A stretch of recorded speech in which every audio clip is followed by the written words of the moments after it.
Shawnee, thank you so much for doing this interview with me. I gotta ask straight up, how are you doing? Because you look amazing. I love your background with the guitars and everything. You look like you are set to conquer the world of Canadian music. Oh my gosh, I left the best introduction ever. You know what? I definitely feel like that. I do feel like that these days. I feel very confident these days and just secure within myself. And that feels really good. As an artist, that feels really, really good. Where do I even start with you? Do I start with the master class? Do I start with the CBC Searchlight? I don't know. Like, you have been doing some great things in the last couple of years. And what's important for your success is because of what the world has been going through with COVID-19 and so many people having hard times. You've become an inspiration throughout that time. How does it feel being in that type of spotlight? Actually, that is really, really, that's kind. It has been a very interesting year, like with ups and downs. And kind of what people don't see is the struggle, the struggle. The beauty about struggle, though, is, I try to be as open and as vulnerable and honest as possible with my struggle. I've learned to do that throughout my career because it's very important if you're going to be an artist, in my opinion, to share the good with the bad, the hard with the positive, all of that kind of stuff. And so, it has been a year of figuring out, I'm not on tour. I'm not doing, my career does not look the same as it did prior to the COVID restrictions, but taking that opportunity and growing, struggle is fuel for your fire. I believe that wholeheartedly. So taking that and growing from it, taking every opportunity that we struggle with, that I've struggled with, and growing. I know it sounds a little bit hokey, but it's what has driven me to become who I am today. And it is why I am where I am today. Well, congratulations on that. So let me start this off then with the 2021 JUNO Master Class. Congratulations on that. That's a very short list. You are part of that list. How did you even get part of this? And for folks who don't know what this is, please explain exactly what it is. So the JUNO Masterclass has been a learning opportunity, and I was placed. The opportunity came to me through the CBC Searchlight contest. So what it is they've taken some select few Canadian artists that are big in the growing stages of their careers, and we've had this opportunity within the masterclass in the JUNOs to learn from the industry. And I've made some great connections through that opportunity, and including a single that I'm about to release this next coming month with Jamie Fine, who's this amazing, crazy artist. And I wrote a song. After that class, I heard Jamie talk. Jamie came to the master class and talked about Jamie's career and how to be a boss woman, like how to be a female powerhouse. And I just, more than anything in that, and we talked about social media, and we talked about how to grow and how to keep audience and all those kinds of great things that you need to know in your business world of music. But this to conversation with Jamie, just like it struck me, just as females, and to be to grow together, to be a boss and to hold your own. And so I reached out to Jamie and asked Jamie if she wanted to write, and she did. We wrote, and it was an amazing experience. It was my most favorite writing experience I've ever had. So we're going to release that song, and actually Jamie's featured on the track this coming May 15th is the release date. Fantastic. Look, we're going to talk about the single in a second, but I want to jump back a year now to the CBC Searchlight. As we speak, they've got another one happening right now. You were last year's winner. Congratulations with that. How did you get involved with that? And again, I'm going to ask you, for folks who don't know what CBC Searchlight is, please explain, because this is, again, another great launching pad for Canadian artists. I really try not to tell this long story because it means so much to me that I tend to blabber on about this. No, go ahead. We got time. Go right ahead. Okay.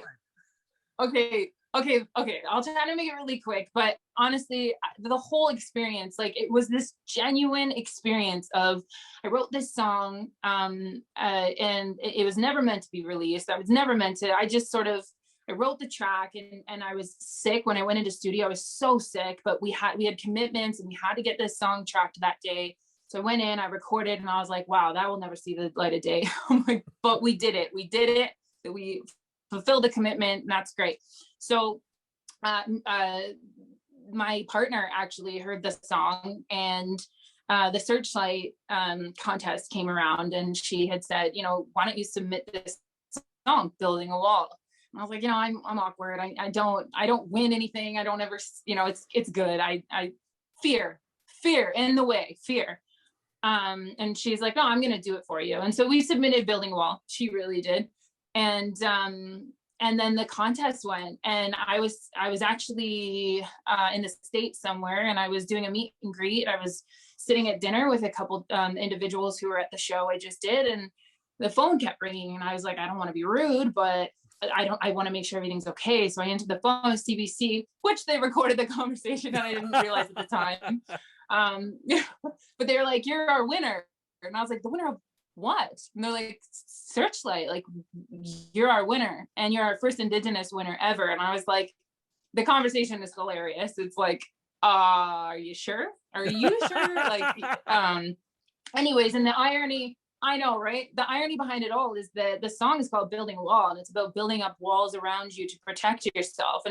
And as an artist, like, how careful, everyone, like, we should be careful not to do that, because it takes away from experiences that potentially you could have. And I would have missed out on this entire opportunity had someone not, pushed me, that I care about, and go, no, you can do it. You can, it's about taking chances and risks and growing regardless of the outcome. And that's, and I've built this relationship with CBC now. I say, I feel like they're part of, I'm a part of their family, because they've been so good with me and lifting me up and giving me that, like, boost of a Canadian music artist, and saying, go do your thing, and we support you, we back you. And that's what Searchlight did for me. And now connecting with all these industry people, it really has been a really great opportunity.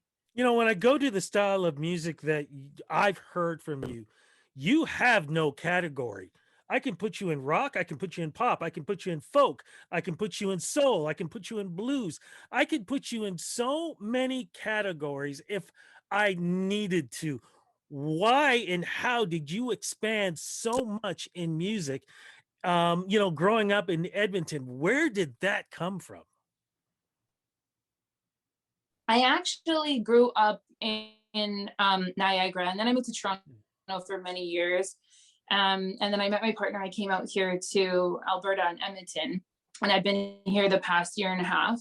But my whole stage of my personal life and my artist life, I've in this constant state of growing, and I want to be very careful of not limiting myself to any category or box. And that's a part of finding yourself. It's very hard to walk into a room when you're creating and say, well, who are you? And where do you fit? Well, it depends on the day. It depends on what's going on in my life. It depends. Sometimes I feel like busting out soul vocals and just giving her with blues and soul, but sometimes I also just want to, aggressively rock out. And it just depends. It really does depend. There's a lot of parts to me, and I am discovering myself.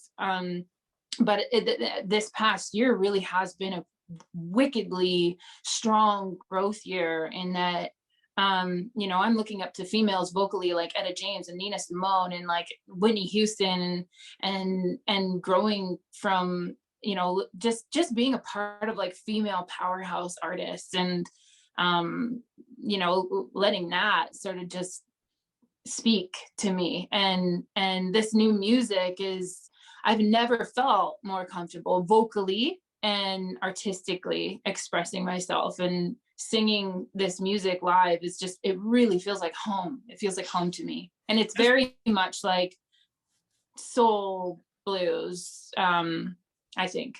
Definitely. Just curious, have you gone to Nashville yet?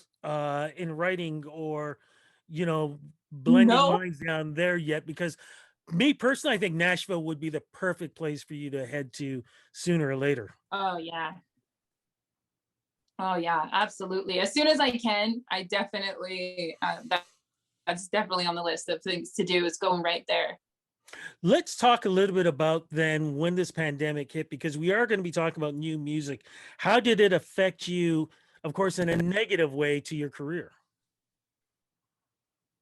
Sorry, my dogs are barking in the background and they totally that's the thing with these virtual interviews, is that you never know what's going to happen. So That's can you okay. repeat the question? Yeah, say hello to your dogs for me, by the way, when you have a chance. Yes, I Um, will. Pixel and Wiggles. They definitely say hi. Fantastic. Um, Talk a little bit, because we were talking, but we're going to talk about a new single, and we did talk a little bit about your career and Yes. the pandemic. How did the pandemic, when it began 14, 15 months ago, affect your career? Because I have to assume you had plans before, but because of the pandemic and it affected so many people, things kind of went array. But somehow you got it on the right path. What was going on when the pandemic hit? They very much went array. I was planning to go on tour in the States, as I normally do around that time, and take my music on the road and connect with people that way. But also the CBC Music Festival and all these kind of great opportunities that I was gearing up and getting ready for, came to a halt. And so, um, there was a moment of, now what? Like, as an artist, like, what do I do now? It is very different than what I'm used to. This is very different than what I know. But taking that opportunity again and going, okay, so what can I do to grow from this? And placing, it's a virtual world now. So thinking around that, what do shows look like now virtually? And how do I present myself as an artist on film, on camera, on iPhone, whatever it might be, so that my performance and voice and as an artist, I come off effectively and people can understand. It's hard to really like grasp the feeling of an artist through a camera. It's also hard to present yourself as an artist through camera. So it's been a learning curve there, but also all these projects came up. I'm now working with the NAC, and I'm discussing about the potential of a reality show with my partner, who's a retired Olympian. And so we have all these kind of things that with the new world here, working with that and just growing from that. It's been an opportunity to continue to develop and grow in a different way than I thought it would be. All right, let's get to new music as part of this new world. New single. What's the new single called? And story wise, what's the song about? The new single is called Got It Bad, and it's such a fun song to sing. I'm enjoying so much, like just grabbing an acoustic guitar and performing to this song. It's about love and just going through the love, being afraid of love. It's like an outlaw of love, and just experiencing that, and regardless of sort of what the consequences might be of that, but taking the chance and really just being an outlaw of it. Curious, was the song written during the pandemic? Was it written beforehand? Because I've talked to a lot of artists, and a lot of them, their sense of stories in their music has changed since the pandemic. It Got It Bad was written, I think I've written so much this past year, and I believe it was written within, it was written within, just after I think we went in studio to write here in Edmonton, and but I also wrote a collection at out in Calgary at Studio Bell, and things did change, I would say, a little bit, because you had that opportunity to really sit in studio for a week and a half, and spend that time being vulnerable within, because there's nothing else to think about. You have that creative time to just reflect. And man, this year has been such a growing year of personal and career wise. It's, you know, taking the opportunity to write and be creative, but like really deep dive into your creative expression. I would say it has impacted my writing for sure in that sense. Is an EP or album gonna be following this? Yeah, so next month I'll be releasing the single featuring Jamie Fine. And then we're planning to release the EP early spring-ish. And do we know yet if you have any involvement with the JUNO Awards? If this wasn't virtual and if we were going to be all in person, I know I'd be seeing you either at a show in Toronto or walking the red carpet, because I've always had the great chance of speaking to everybody involved with the master classes and the CBC Searchlight.